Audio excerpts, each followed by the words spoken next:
Okay ka ba? Sigurado ka? Ano yung nararamdaman mo ngayon? Okay lang po. Hmm? Okay, hindi nga. Pero yan po yan, 2 araw po yan, nasa kwarto lang. Kwarto lang. Tapos may napanood po akong sa YouTube. Sabi, sa anak ko, ano daw, yung katawan daw. Ano po namin yung dapat? Okay na po yun. Ano po namin? Grabe pala lahat ginawa niya po sa... Akala ko po Kuya Rab ang may mga pinag-aralan pong tao. Sila po yung may mga mabubuting loob. Pero sila pa po yung may mga masasamang salita na ginagawa po sa mga bata. Yun nga po, tayo po ay Team Kalingap, Taiwan Kalingap One Family. Ang layunin po natin ay tumulong po, hindi mag-destroy. Rank 18, si Kuya Gambo of Carepa. Re-reaksyonan po natin ngayon mga idol itong naging pag-uusap ni Kuya Rab kay Carla at sa mama nito. Napag-usapan nga nila dito ang about sa issue na kinakaharap ni Carla sa ngayon. Kumbaga, ang isang Carla ay nagkaroon ng issue na wala naman dapat sana. Nang dahil nga lang ito sa nadamay lang siya, nabash si Carla dahil sa away ng iba. Sobrang nag-alala nga si Kuya Rab kay Carla at inaalam nga niya na kung okay nga lang ba ito. Dito din malalaman natin na kung paano ini-handle ni Carla ang pagsubok na dumating. May saloobin ngang nailabas si nanay dito. Bilang isang ina nga ay, sobrang nasaktan po talaga si nanay sa mga nangyayari. Grabe nga ang naging pahayag ni nanay dito. May mensahe nga si Kuya Rab dito na mapipilitan daw siyang ipahinto, hala if maulit pa ang pangyayaring ito. Naku po, yan po mga idol ang ating pag-uusapan ngayon at bibigyan ng reaction. Bago po tayo mag-uumpisa ay, shoutout ko po muna ang leaders ng Kalingap na sina, Kuya Val Santos Matubang, Ate Edna Vlogs, Idol Kalingap Rab, at Ma'am Jackie Tapia Matubang.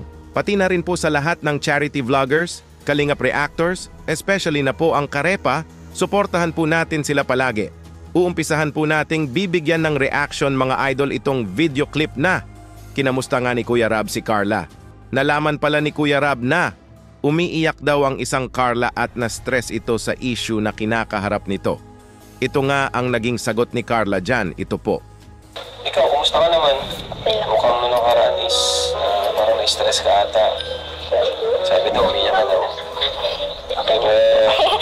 Okay ka ba? Sigurado ka? Ano yung nararamdaman mo ngayon? Okay lang po. Hmm? Okay, hindi nga. Ang naging sagot nga ni Carla dito ay okay nga lang daw siya. Tinanong nga dito ni Kuya Rab si Carla nang sigurado ba daw ito?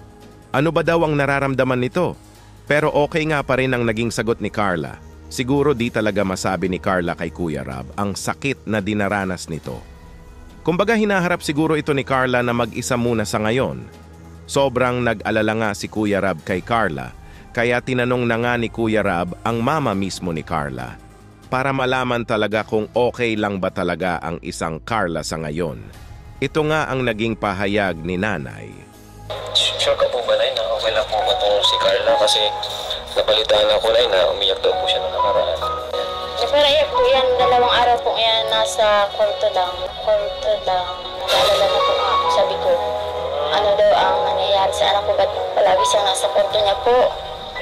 Tapos may napanood po akong sa YouTube. Sabi, sa anak ko, ano daw, yung katawan daw. Ano po namin yung dapat? Okay na po yun. Ano po namin? Dapat po, wag po ganun. Wag po ganun. Grabe pala lahat ginawa niya po sa... Akala ko po Kuya Rab ang may mga pinag-aralan pong tao. Sila po yung may mga mabubuting loob. Pero sila pa po yung may mga masasamang salita na ginagawa po sa mga bata. Kaya, masakit po para sa akin yung mga nakitang video po napanood. Masakit po talaga yun sa akin. 2 araw pa lang nasa kwarto lang si Carla habang umiiyak. Grabe, sobrang naapektuhan po talaga si Carla sa bashing na natatanggap niya. Wala naman po talaga ang lahat ng ito if di lang talaga dinamay si Carla. Nasabi nga ni nanay dito na, akala nga daw ni nanay na Ang taong may pinag-aralan ay may mabubuting puso. Di naman po ito nilalahat ni nanay, kumbaga para lang po talaga ito sa taong nagdulot ng problema sa anak niya. Bilang isang ina nga daw ay, sobrang nasaktan po talaga si nanay na makitang ang anak niya ay nilait sa physical hugis ng katawan nito. Tama nga ang sinabi ni nanay na, ang kagandahan ng isang tao ay di makikita sa panlabas na kaanyuan. Kumbaga ang tunay na ganda ng tao ay makikita sa panloob nito. Ito nga ang may taglay na napakagandang puso. Kung sino man ang nakapagbitaw ng masama sa physical appearance ng isang Carla ay mga self-proclaimed maganda kayo, kabaliktaran naman ang kinaloob-looban ng puso nyo. At ito mga idol Kuya Rab, may mensahe nga na dapat malaman ng lahat. Ito po. Pero sana po, hindi na po maulit yun.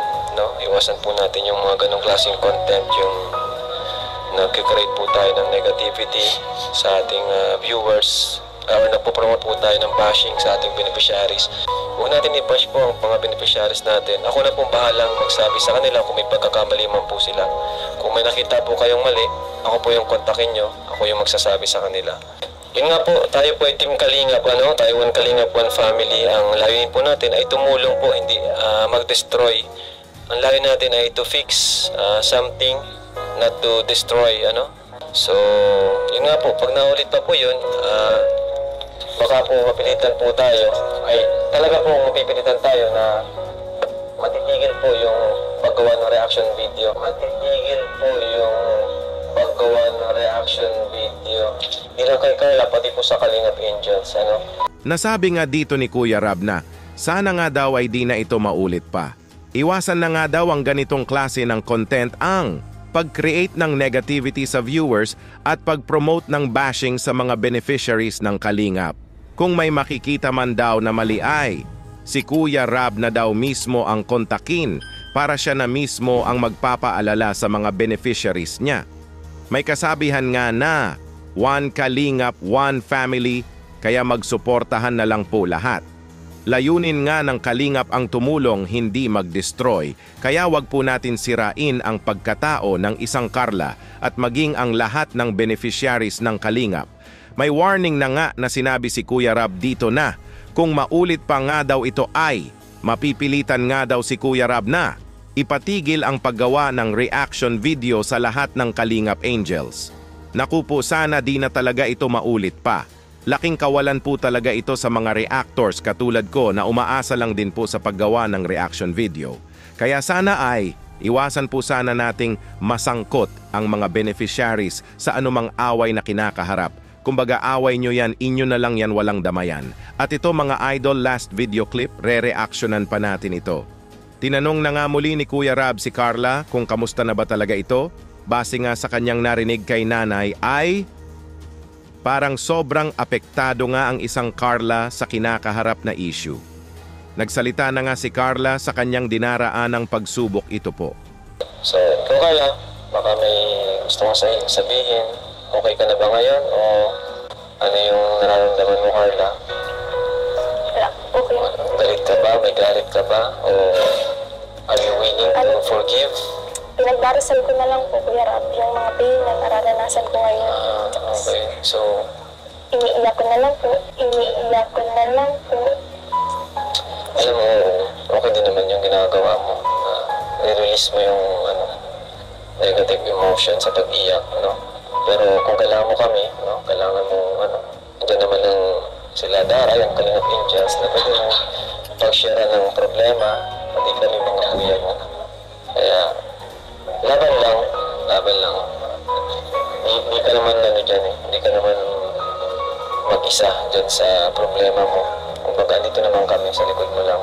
Pinagdarasal na nga lang daw ni Carla ang sakit na nararanasan niya ngayon. It means nga na, medyo nasasaktan pa talaga si Carla sa bashing na natatanggap niya. Iniiyak na nga lang daw nito ni Carla at okay nga naman daw ito, sabi ni Kuya Rab, para mailabas ang mga negative emotions nito. Pinapalakas po talaga ni Kuya Rab si Carla dito, na laban lang daw, kumbaga pagsubok lang ito. Di lang daw naman nag-iisa si Carla sa kinakaharap na problema nito. Andyan daw ang K-Angels, mga kuya niya ang K-Boys na malalapitan niya anytime kung kailangan niya ng makakausap. Naka-full support nga ang lahat ng nagmamahal kay Carla sa ngayon, na ito ang nagpapalakas kay Carla na malalampasan ang pagsubok na dumating. Dito muna lang po tayo mga idol sa naging reaction video natin ngayon. Ano po masasabi nyo patungkol dito? Mag-comment lang po kayo para malaman ko din po ang opinion nyo. Kuya Dambo nga po pala, mabuhay ang Team Kalingap hanggang sa muli. Maraming salamat po.